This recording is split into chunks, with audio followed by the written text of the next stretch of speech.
Oke, baik. Bismillahirrahmanirrahim. Assalamualaikum warahmatullahi wabarakatuh. Selamat pagi dan salam sejahtera bagi semua yang menyaksikan video ini. Sebelumnya perkenalkan, nama saya Rudi Purwanto, mahasiswa Universitas Siber Asia, Prodi Manajemen. Oke, pada kesempatan kali ini saya akan menyampaikan materi terkait perbandingan kinerja keuangan perusahaan terkait contoh kasus Bank Mandiri dan Bank BNI pada laporan keuangan di tahun buku 2023. Ucapan terima kasih juga saya sampaikan kepada dosen pembimbing Ibu Mudaningsih yang pada UAS kali ini memberikan tugas untuk membuat video presentasi yang mana tentunya memberikan kesempatan bagi saya khususnya untuk berani mempresentasikan sebuah materi yang sebelumnya telah diajarkan. Oke, yang pertama pengukuran kinerja keuangan perusahaan. Jadi kinerja keuangan dapat diukur dengan menganalisa dan mengevaluasi sebuah laporan keuangan. Jadi informasi posisi keuangan dari kinerja keuangan di masa lalu gitu ya. Ini seringkali digunakan sebagai dasar untuk memprediksi posisi keuangan dan kinerja sebuah perusahaan di masa yang akan datang. Jadi hal-hal menarik, ada beberapa hal-hal yang menarik yang bisa dipakai untuk sebagai pertimbangan atau analisa di tahun yang akan datang seperti pembayaran dividen, pembayaran upah dari pekerja, kemudian pergerakan harga, sekuritas, dan juga kemampuan perusahaan untuk memenuhi komitmennya ketika jatuh tempo. Jadi ini hal-hal yang penting yang bisa dijadikan sebagai tolak ukur, sebagai pertimbangan dari investor untuk menentukan seberapa percaya dirinya untuk menaruh investasi di dalam sebuah perusahaan. Ada beberapa tools yang bisa kita pakai untuk mengetahui atau mengukur kinerja keuangan dari sebuah perusahaan. Salah satunya adalah menggunakan rasio keuangan. Jadi rasio keuangan ini bisa kita pakai untuk mengukur.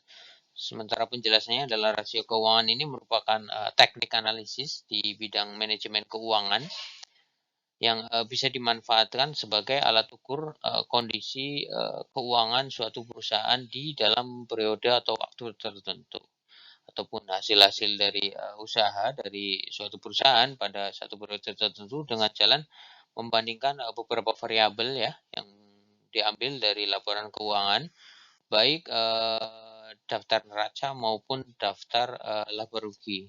Jadi ini tools yang sangat sering digunakan ya dan cukup familiar, yaitu rasio keuangan. Rasio keuangan ini ada beberapa jenis. Jadi diantaranya dikategorikan dalam 5 macam. Yang pertama ada rasio likuiditas. Jadi rasio likuiditas ini yaitu kemampuan perusahaan untuk membayar semua tagihan finansialnya.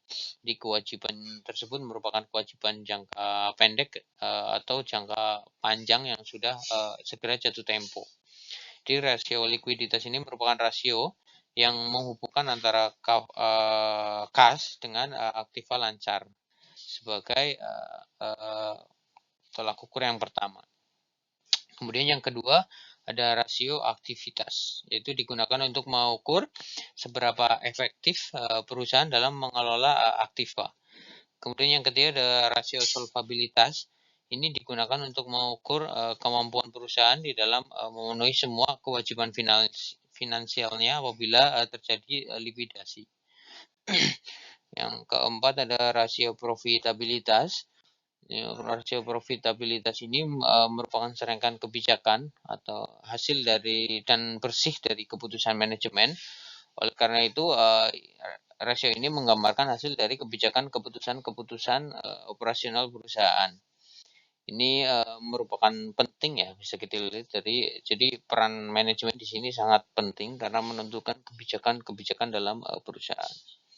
Kemudian yang terakhir atau yang kelima ini rasio pasar, yaitu menghubungkan harga saham perusahaan dengan laba dan nilai buku per saham.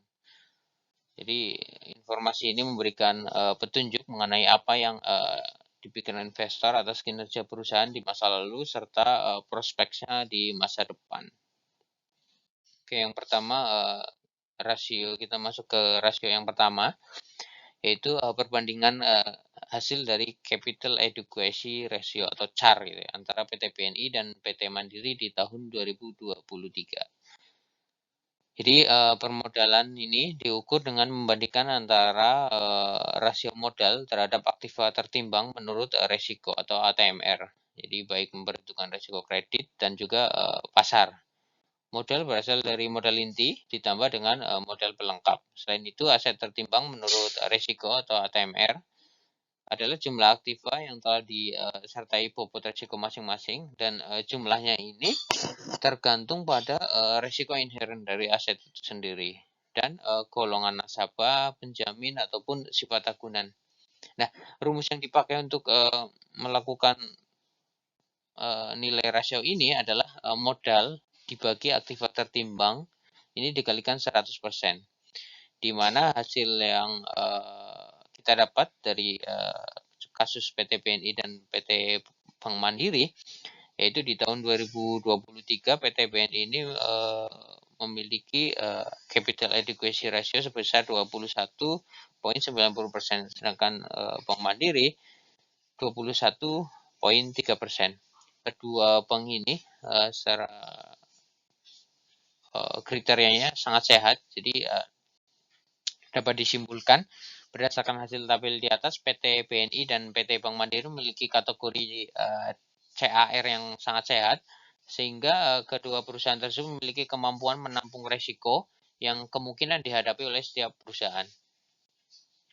Semakin tinggi nilai CAR, maka semakin baik pula kemampuan perusahaan dalam menanggung resiko dari setiap kredit atau aktiva produktif yang beresiko. Ya, ini untuk yang pertama ini cukup bagus kedua bank tersebut di tahun 2023. Kemudian yang kedua, ada perbandingan hasil debt to equity ratio atau DER.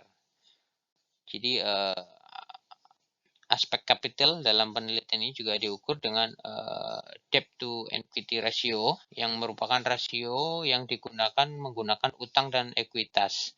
Melalui DER ini berguna untuk mengetahui jumlah dana yang disediakan oleh peminjam atau kreditur gitu ya, dengan perusahaan dengan cara membandingkan seluruh utang termasuk utang lancar gitu ya, dan dengan seluruh ekuitas. Jadi rumus yang dipakai pada rasio ini yaitu total utang dibagi total ekuitas kalikan 100% tentunya. Dan hasilnya adalah sebagai berikut. Untuk di tahun buku 2023 PT BNI ini sebesar 60%, dan kriterianya juga sangat baik. Kemudian Bank Mandiri sebesar 73,80%, ini juga kriterianya sangat baik. Jadi berdasarkan tabel di atas, PT BNI memiliki presentasi DER lebih besar dibanding PT untuk Bank Mandiri memiliki presentasi DER yang lebih besar ya. Namun kedua perusahaan dinilai masih sangat baik sebab memiliki presentasi di atas kriteria, sehingga keduanya memiliki rasio utang terhadap ekuitas yang sangat baik. Ini terbalik, mohon maaf. Kemudian yang ketiga, ada perbandingan hasil return of asset antara PT BNI dan PT Bank Mandiri. Jadi aspek earning dalam menilai kinerja keuangan ini merupakan kemampuan perusahaan dalam menghasilkan laba di periode tertentu. Ke sini aspek earning diukur dengan rasio ROA, dan berikut adalah hasilnya dengan menggunakan rumus net income dibagi total aset dikalikan 100%. Dan hasilnya di tahun 2023 ini Bank BNI sebesar 0,47%, ini kriterianya tidak sehat. Kemudian Bank Mandiri sebesar 4,07% dan memiliki kriteria yang sangat baik. Kesimpulannya, berdasarkan tabel di atas ini dapat dilihat bahwa kinerja PT BNI yang diukur melalui metode ROA memiliki kriteria yang tidak sehat. Jadi